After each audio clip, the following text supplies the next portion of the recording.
Hey everybody, it's Romania Black. We are on episode 2 of season 5 of My Hero Academia, and I am so ready. The last episode was a recap, and that's fine. It was a really good recap in terms of just building the characters back up that we've known, that it's been a year, getting caught back up with them. My favorite parts were probably Mirio, and then obviously Bakugo, Kirishima, and Kaminari's like antics as a crew. What a trio.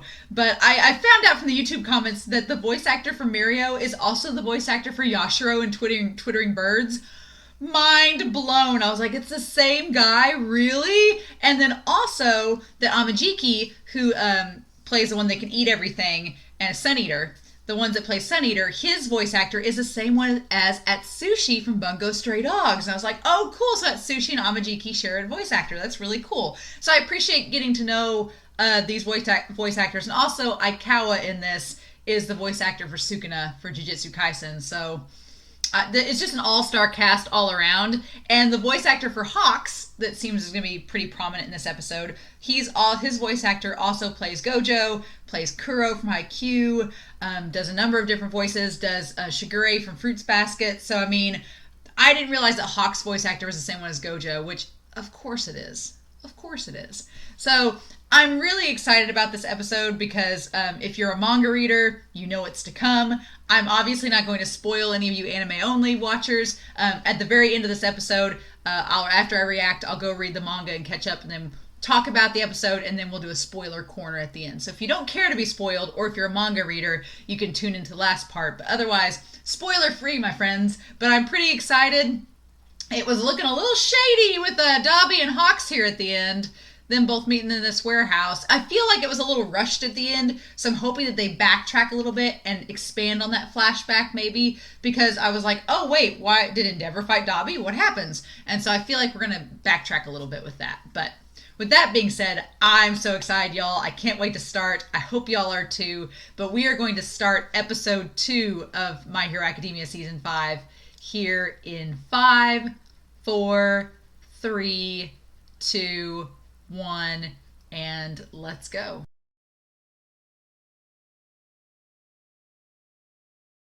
Yay! Okay. Oh my gosh, that was such a good episode.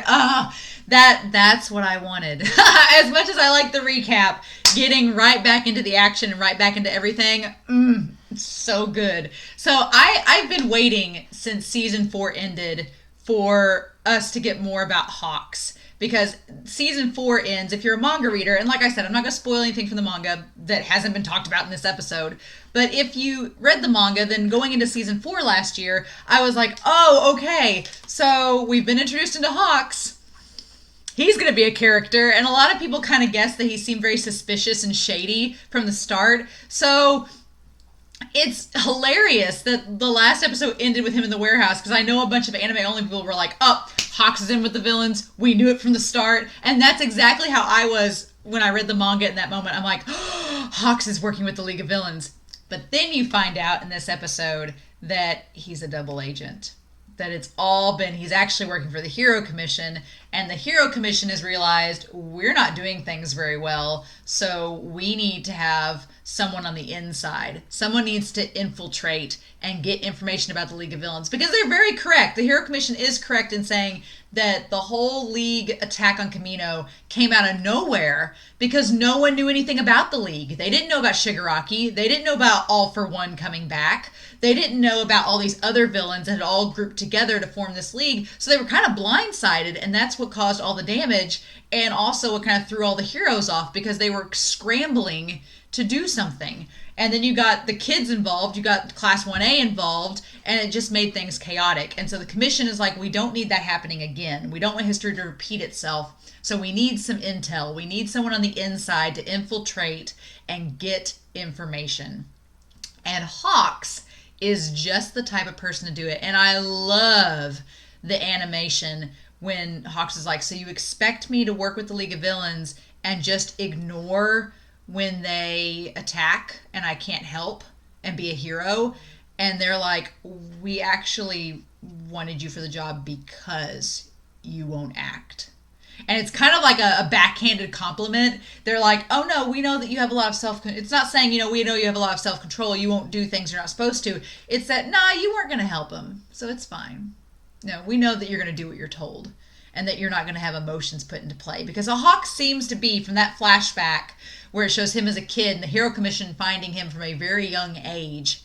And then he has a little Endeavor plushie. You get two things right off the bat from that flashback. One, you understand that Hawks has been working for the Commission for a very long time. He's been secretly trained. The ED in last season had him with the blindfold being trained by the Commission. That all is what's been going on. So Hawks has been basically their pawn and their tool for quite some time. And the other thing is that from the last season and this episode, we get that Hawks is very much an Endeavor fan. He really admires Endeavor. He had the little plushie as a kid. He looks up to Endeavor a lot, and so he feels bad that this whole Nomu attack, he knew about it, and he couldn't do anything because the Commission's like, nope, that's part of it. You're trying to get on the inside, so just act accordingly. And the phrase, think of the long term, was brought up both Hawks to Dobby and then the Commission to Hawks. So it's kind of like a double-edged sword thing. Like they're like, think of the long term. We're trying to, the long game is we're trying to infiltrate the League to prevent casualties. So yeah, there's going to be a few hiccups along the way, which I'm sure irks Hawks because he wants to just save people. And the idea that he is getting in with Dobby and trying to infiltrate the League through him. And then Hawks is like, this didn't go to plan. We said we were going to do this and this and this. And Dobby's like, hi, we're the League of Villains and we do our own thing. So just because I told you something doesn't mean we're going to follow it. So Hawks has got his work cut out for him if he's going to make his way up the ladder. And at the end of him and Dobby's conversation, Dobby's like, you don't get to see the boss yet. So Hawks hasn't been infiltrating very long with this part of the mission because Dobby's like, you're still a newbie, we still don't trust you, you're obviously the number 2 hero, until you prove yourself, we ain't letting you in, so it's such an interesting web. And the Hero Commission's really shady. The fact that they're using Hawks to do all this is really shady. And then poor Hawks, he has to go along with it because he's the double agent, but he can't tell Endeavor and anybody else about it. And that's what's hurt, and that's what hurts him is because he's like, I care for you, Endeavor, but I can't tell you anything. So you got massively hurt by this Nomu, and it's kind of my fault, and I can't do anything about it. And it's like, ooh. And then I find it so intriguing that now Endeavor has the scar on the same side as Shoto. They had the same scar on the same side of the face, and him having to meet up with Shoto and Shoto being like, that's a bad scar. It's it's the most burn damage that Shoto can do with insults. It's the worst he can do. And it's like, oh my gosh. It's like Shoto. And I love this dynamic that we're finally getting to see Endeavor at home. And Fuyumi, bless her heart. I love Fuyumi. Bless her heart. She is trying to make them a family. She is trying to have some semblance of normalcy amongst all this dysfunction. And it's just not working. Because Shoto clearly, and Shoto's hit it on the head. He's like, Endeavor's amazing as a hero, but you're awful as a father. Like, you physically and mentally abused myself, my mother, our siblings. Like, he's like, I can't forgive you, especially for what you did to my mom. So yeah, you're doing great as a hero, but as a dad, you got some work to do. And how are you going to do this? And Natsuo is just like, nope, having none of it. And when he calls him, he's like, you wouldn't let Shoto play with us failures. And it's like, because that season 2 dialogue, like going right back to Endeavor from season 2, where he was like, Shoto, you're my creation and you're perfect and you're everything. And that flashback of you don't belong in that world with them. And it's like, ugh. And you could tell Fuyumi is trying to forgive her father so that they can become a family. But Natsuo and Shoto, they're not having it. And so, and I will say this, I don't like Endeavor for obviously what he's done. What he has done to Shoto and his mom and his siblings is awful and should not be overlooked. One thing I do appreciate, though, is as a character, Endeavor is self-aware. He is self-aware that, yeah, I messed up big, I did some really bad things, and I don't know what to do about it, but I need to do something. So at least For as awful as Endeavor is as a person, at least there's self-awareness, and he's like, I need to do something, but I don't know what. And I do appreciate that he says the line, I'm not going to ask for forgiveness, because that's so huge. Like, asking for forgiveness after you've done all that, I don't know if Endeavor can. I think that it is all in the victim's court. It's in the victim's court of Shoto and Rei and Fuyumi and Natsuo. It's in their court to forgive him. But it is not in Endeavor's court to ask for forgiveness. He cannot do that because that's not fair to them or right. But they can ask for forgiveness. They can give forgiveness to Endeavor if they choose. But Endeavor can't ask for it. That's kind of off the table at this point. But I like that Endeavor is at least wanting to atone. He's not asking for forgiveness. He's wanting to atone and move forward in a positive direction. But it's so hard. It's so hard. It's like, that's cool that you want to do this, but Natsuo's not wrong when he's like, just because you say you want to do it doesn't mean that it's going to happen. You have to prove it. And so I'm really excited for what that means going forward with Endeavor, especially in terms of his kids, because now we're seeing Endeavor as like, he got what he wanted. He's got to be the number one hero. I like they said it was through embarrassment and annoyance. It wasn't the way he wanted to, but here he is. So now what you going to do? Now you got to own up to it. You got to walk the walk. Since you've talked the talk all these years, you've got to walk the walk and be the number one hero. And as he just saw with that Nomu, it's not going to be that easy. So there's that. And the whole thing with Dabi at the end on the dock, wiping the blood from his face. Mm-hmm. But then, yeah, the second part of this episode was Deku and the Vestiges. And since the preview from last season, at the end of the season, I've really looked forward to this. And All For One, I said in my Soapbox episode, All For One is probably my favorite antagonist in this series. Because he's just I said it in the reaction, he's like Ursula from The Little Mermaid. He's like, oh, I'm doing nothing wrong. I'm going to give you what you want. He's like, you don't want your quirk? I'll take it away. And you want a quirk? I'll give you one. Like, he's so manipulative. And just like the younger brother says, he's like, you're just taking advantage of people and using them. And now they're going to think that they're in your debt and you're going to exploit that. So I like the two viewpoints that the brothers have. They look at things very, very differently. And All For One has this super god complex where he's like, oh, well, I have this ability to take all these quirks and to give them out to people. I should use that to restore order. And the brother's like, you can't be a god. You can't control everything. And, oh, it's so good. And I love that Deku is getting to see a fly-on-the-wall version of this and getting to see the past and see the origin of All For One and One For All. And seeing the other vestiges, like Nana, obviously, we've seen her being Shigaraki's grandmother. We see her. We see these other vestiges that all look very unique and interesting, except for the two. We don't get to see two of them. They're all blacked out for reasons that Horikoshi doesn't want to tell us yet. But it's really interesting that Deku is getting to see the past, and we'll get to see, hopefully, kind of the origins and development of One For All. Because we've talked about in the last season about the singularity theory, that these quirks keep mutating and getting to a point, and the original user tells Deku, he's like, you're the ninth. We're past the singularity point here. It's coming to you. And it's like, so interesting. So interesting. And I'm excited for the preview when he gets to talk to All Might about it. I'm like, yeah, because All Might's probably going to be like, what? Because it doesn't seem like this happened to All Might. It does not seem like All Might doesn't seem to have the conversations or the flashbacks like Deku has had, which is intriguing to me. But yeah, next episode is Class 1A versus Class 1B. Oh, y'all, it's going to be exciting, and I cannot wait. The OP does a really cool job of showing Class 1A and Class 1B, and it's like, cool, we're gonna do some fights. We're gonna get it all on board. I'm really excited. But I'm so glad that My Hero Academia episode 1 was fine. It was a recap episode. It was okay. But now that we're in episode 2, we are getting into the heart of everything, and I'm like, I cannot wait. I'm so excited, y'all.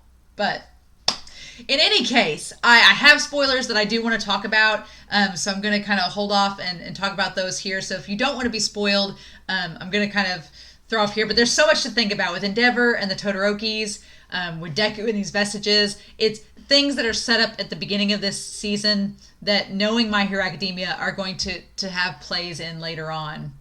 And I'm excited. And then we have the weird glowy thing with Deku's hand. It's gonna be good. So I've got some spoilers to talk about, but in the meantime, I hope you all enjoyed this reaction. Please feel free to comment down below. Please tag spoilers. But otherwise, have a wonderful week. Stay safe, take care, and I'll talk to you all again soon. Now, for those of you sticking around for the spoiler corner, I was really happy with this episode. I was really, really happy because this episode was only 3 chapters. It was chapters 191, 192, and 193. The one thing I've really liked about My Hero Academia, anime-wise, is pacing. It has been pretty consistent and good with pacing. Horikoshi has packed a lot into his chapters, so I feel like there's not a lot of fluff in a My Hero Academia chapter. It's all pretty much straightforward. So I appreciate that, and this chapter had a lot going on for it. So there's only a couple things I really had to note that were either left out of the manga or left out of the anime or changed.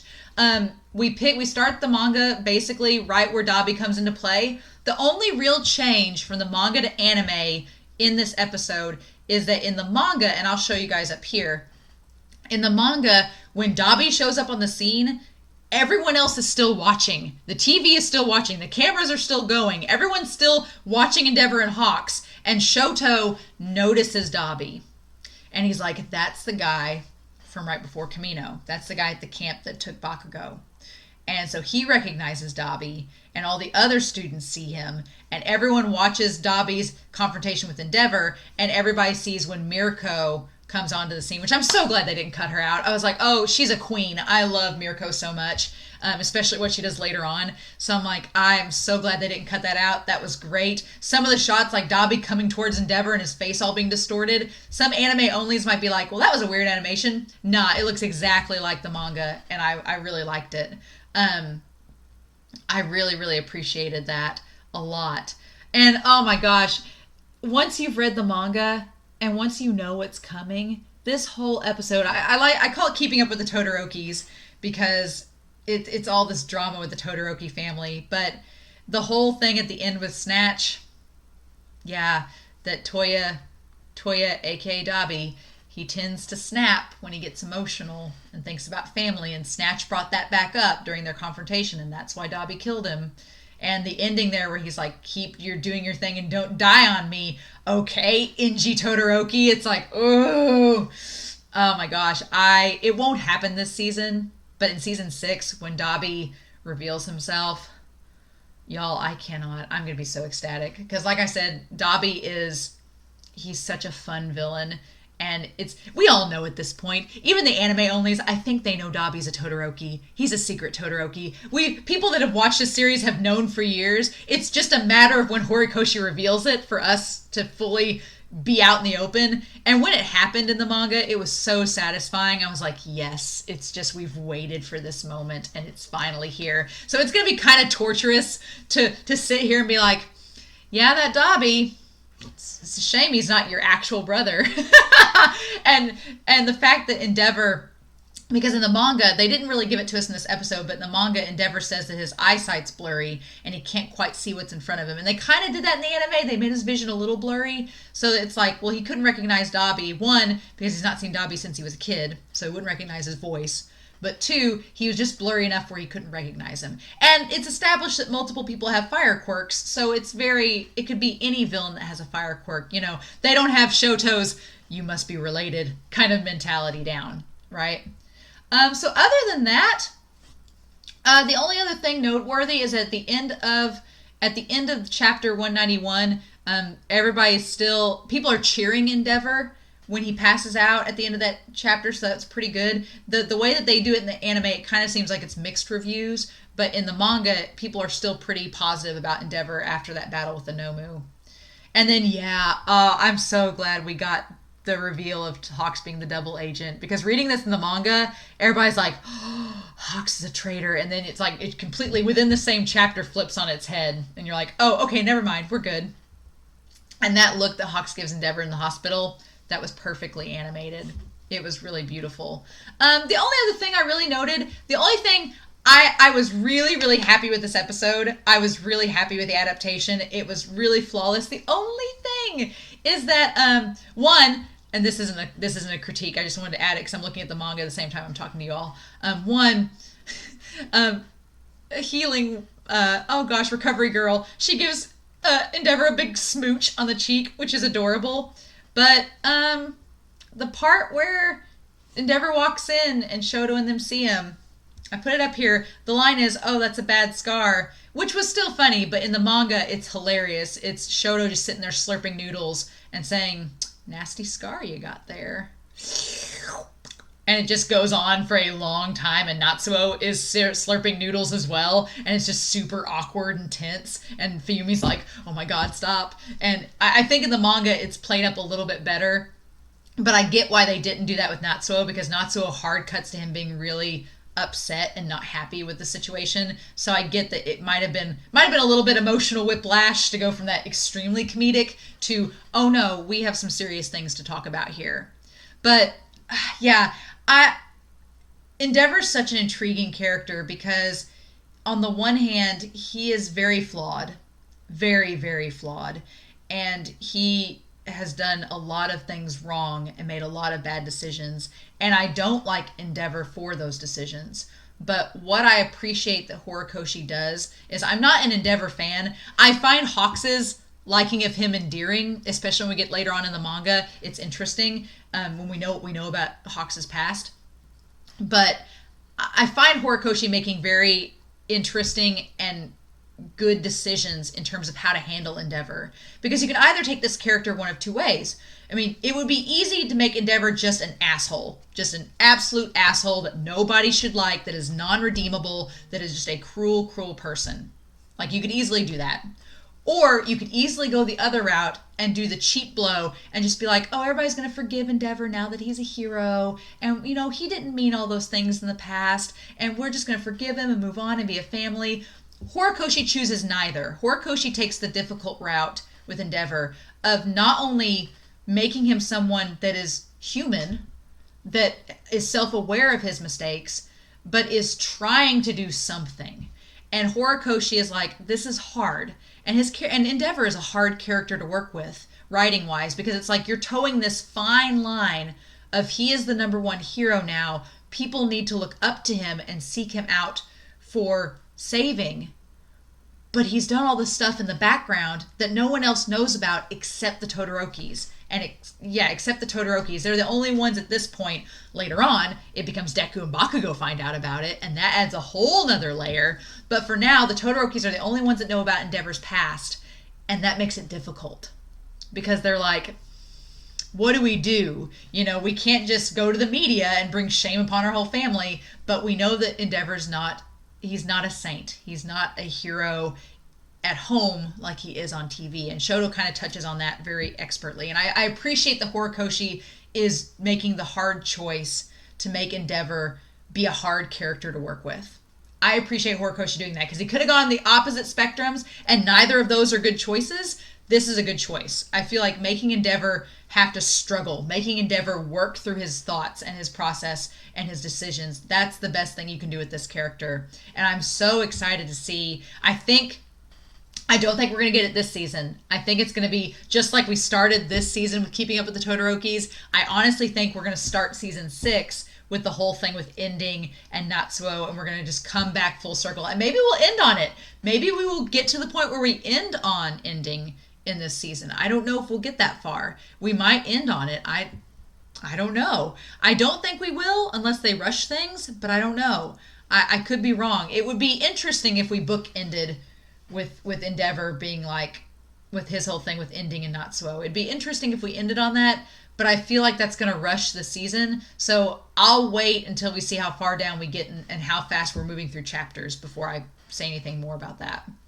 But yeah, everything else with this whole episode is beat for beat, just like the manga. Like Fuyumi holding her head and being like, I just want us to be a family, and it not working. To Endeavor seeing the kid on TV and realizing he influenced that kid, like seeing that, realizing that he wants to work towards keeping the future safe, which is his family, and then us getting to the Vestiges. And All for One. All for One's such a nerd. And I love that he's such a nerd. Like he points out to his brother, he's like, it's just like the comic books we read. And the younger brother's like, but you only read to volume 3. You didn't read the rest of the volumes. And so I love that. I love that they're just dorks. And they're just like geeky comic book people that have these superpower and superhuman abilities. Especially All for One. Like, he has insane power. And he has such a god complex. And he's just so thinking that he controls everything, and it's like, man. And I appreciate that as the story goes on, Deku is going to get more and more of his body in the Vestige world, and as he learns more and more about the history of One for All and All for One. But this flashback was done just like the manga, and it was done really, really well. I think maybe some of the villains got a little bit more detail to them in the manga, but that's a small thing. It's mainly just All for One being like, if you join me, I'll make you where you're not powerless, and I'll be the one to save you, and I'll be your savior. And it's like, it's such a twisted, warped version of saving people that the younger brother's like, this isn't right. It's not how it's supposed to be. And All for One's just like, but isn't it though? And it's like, it's so intriguing. But yeah, him passing on the power, and then that's when Deku wakes up, and it's actually Oyama that finds him, and his room is just trash. And I put a visual here of what his room looks like because it's such a good double spread. But he's just got the hand holding the power, and that's where the episode ends, and that's where chapter 193 ends. So people are like, oh, the OP is okay, and I'm like, no, the OP is perfect, because the OP where it ends, where Deku's coming towards Shinso, that's when Black Whip activates, and that's what this is all leading up towards. And I love it. I love the OP because it gives nothing away. The OP is so non-spoilery. I love it. I feel like the second core, when we get to it, is going to be freaking dark. And it's going to be all about My Villain Academia, and it's going to be like a dark OP. So I'm like, you know what? You guys can complain about this OP now. Savor it. Savor the non-spoilers. Savor how happy it is, because like I said in my soapbox thing, the start of this is like the last happy moments we get in this show. And then after this training deal with Class 1B, it's all going down.